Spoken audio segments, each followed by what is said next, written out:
He is a Hawaii filmmaker who is making waves in the industry with his recent projects gaining his big recognition and accolades. That's right. And I sat down with Etienne Aurelius to hear about his projects and a bit of his own story.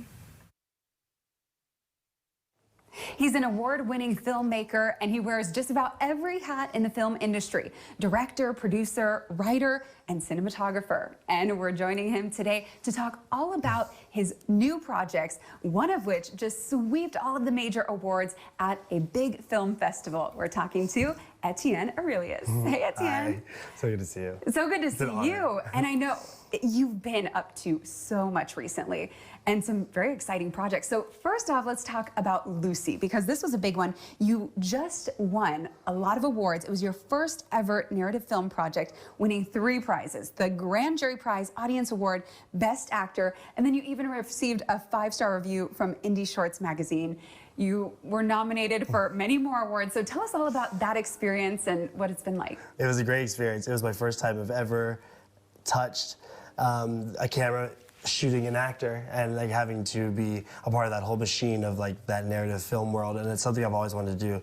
Growing up, my dream is to become a feature film director, and I was lucky enough to be reached out to by an actor and a friend of mine, Etienne Aurelius, who basically asked me to DOP this short. And I read the script and I liked it. And when I was on set, I honestly didn't know anything about what I was doing, but the second action was called, it was like all that training and all that experience I've had with Jason on the road and watching all these directors do what they did, it just clicked into drive, and like something else takes over my body. And then I just go and shoot. And then the product is what you see. That's incredible. So how did you create not 1, but 2 feature films within just a year, and then also get these incredible Academy Award winning and nominated producers to come on board as well? I was able to, by the grace of God and their kindness, convince like very, very talented actors like Etienne Aurelius, Maine Kinimaka, Charmaine Benoit to want to support my vision, them knowing I've never directed anything, but they see this spark inside me that wants to give me a chance. And we went to Kauai and Kualoa Ranch, and you sit there on the rock in the grass, and we create this film that has this special energy in it that just shows Hawaii as in its purest form. And this is a story about survival, that first film. All right, now I know you just gave us a little bit of a background on one of the movies, and the 2 movies have yet to be released. So I know it kind of has to be a little bit under the wraps, but can you give us a general idea of what both are about? Yeah, so that first film, what I just spoke about, was my first movie called Kapo. It's about an indigenous woman who is sadly addicted to drugs due to the influence of her foreign boyfriend, who's an Australian. A journey and a story about becoming a woman and leaving behind the chains of colonization that have been brought on us. And the second movie I'm super excited about. This is like, it's just taking you back home to my roots. It's a film called Peahi, and in Hawaiian, Peahi means the beck and call. So it's about a 12-year-old boy who's homeless that lives with his mother, and he has dreams of becoming a big wave surfer so he can pay for his mom's life and they can live in a home and help out his friends in the homeless camp too. It shows that it doesn't matter your circumstance, if you want something bad enough and you put yourself in the right positions, you can end up having that if you work hard enough and do it for your community. It also sheds a light on the homeless situation. Yeah, and speaking of Peahi, we have a clip for the viewers to see. So. Yeah. So this clip is it's a monologue that me and Kai wrote together that really explains the feeling of Peahi, that he's explaining to the little boy, my actor Dustin in the movie, what it's really like. So enjoy. When you're riding a wave at Peahi, all time stands still, and the world gets really quiet. In that moment, you feel so insignificant. Even with all the training behind you, nothing can prepare you for what you're about to experience. Understand that you're in the shadow of a giant that you're trying to outrun. But you have to remain calm and slow yourself down. Where everyone else wants to run like hell, you take that leap of faith, where you'll become one with the wave.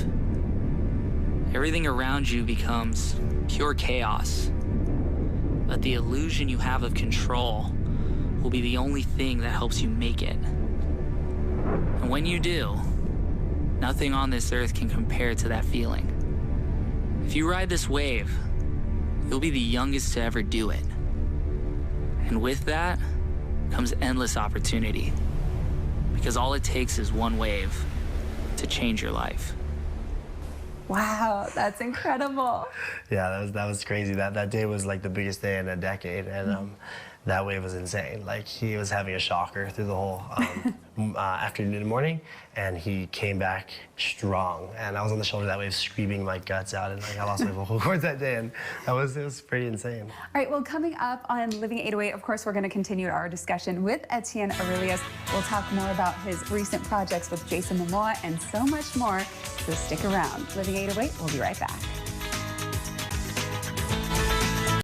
Welcome back to Living 808. Again, we're joined by Etienne Aurelius, filmmaker here in Hawaii. Now, we were just talking about your two big film productions, Lucy as well as Pe'ahi. We just saw that great clip from Pe'ahi. But now moving on to what you've been doing recently, because you have some great projects that have been in the works with Jason Momoa, and then also the new Apple TV series, See. Tell us about those projects. And that was fun. So that was right before I endeavored on my feature film career. And I slowly transitioned my way out of On the Roam because, like Jason, I call him Uncle Unks. So No, you don't. Yeah. That's amazing. Unks is like when you work 2 or 3 years with me, you can go and do your thing with the feature films and whatnot because you'll be ready. Before we left, luckily I had the blessing to work with Denis Villeneuve, one of my favorite directors. We got to work on Dune with Javier Bardem, Oscar Isaac, Josh Brolin, Rebecca Ferguson, Timothée Chalamet, Zendaya, and Jason, and just being around that level. That's the first movie I've ever stepped on set for. And then making the behind the scenes, you're making a film that is translating how to make that film. And then that goes without saying. And then on See, Jason's just the biggest star there, but there are a lot of people that were just starting out as well, and they're all good people, all humble, and I got to be a part of a show that is really cool. I got to learn a lot about being blind and working with advisor who was actually blind, and I'm really happy I got to be a part of such a huge movement. And watching Dune is just crazy to see like all of what we did. It's just, it was a beautiful experience. Where do you feel like you fit in? What are your goals? I mean, you've already accomplished so much. Do you feel like this is just the beginning for you, or what do you think your end game is? I have no one to follow a trail because no one's ever done this before. Being able to make an independent film, skip all the loopholes with festivals and whatnot, and just sell it directly to the studio, packaged and ready to go with Academy Award producers attached to it. That's my goal, and that's what I want to inspire everyone else to follow suit so we can create more conscious material from filmmakers like myself and others who would never get that opportunity. All my films are original ideas, and I don't feel I'll ever direct another story written by someone else because I have so much experiences in my life to share and so much I want to tell the world. And like these ideas just come from, like, God, I swear they just come out of nowhere, you know? And I like that about what I do. And then you mentioned, you know, no one was really there to pave the way for you, but now you're an inspiration to many, not just indie filmmakers, but also, of course, local Hawaii filmmakers. So what would you say to someone who's hoping to follow in your footsteps and become a filmmaker like yourself?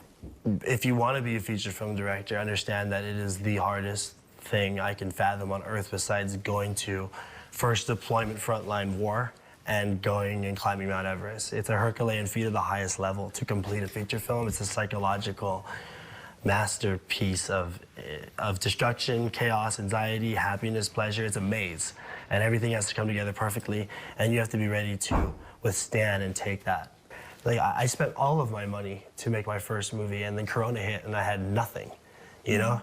And I continued to work on that film until I finished it, and now I'm more well off than I've ever been in my life. But it was just like, I didn't care about what was gonna happen to me if I ran out of money. I cared about what this film was gonna do to the world.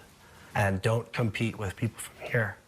Don't ever compete with people from Hawaii, because your competition should be George Lucas, Steven Spielberg, Christopher Nolan. It should be the best, because you'll only become the best if you sought out to beat them. And the best, sadly, is a generation that is like 20 years older than us that is currently holding the keys. So I'm trying to get those from them for all of us. All right, wonderful. And you're doing an incredible job so far of obtaining those keys. Yeah. So for those who want to check out your films, where can we potentially see them, or how do we stay in touch with you or follow along to know where they're going to be at? Yeah, you could follow my Instagram. It's i.am.aurelius, and I update it. You know, currently I'm not on there too much, but whenever something happens, I'll post about it. But I just want to thank you and everyone at KHON2 for believing in my crazy visions, because we made Born and Raised, that pilot episode together, and it was on that show that I met Kai Lenny. I walked up to him on the beach and I'm like, hey Kai, I'm gonna make the greatest documentary show ever made in history about surfing in Hawaii. And he was like, wait, what? I'm like, yeah, I want you to be in it. He's like, okay, sure. And so he ended up flying me up to his house, and I shot his segment, and that's how I met Kai. And so that's incredible. Through that relationship, and then led to Pe'ahi. Yeah, the feature film. So incredible. Yeah. So cool to see how everything's come together. And I think it's kind of full circle that we're getting to talk again. And it's exciting to see where you're going, and I can't wait to see what's next. So congratulations and good luck in the future as well. Thank you, you too. I appreciate it. Thank you.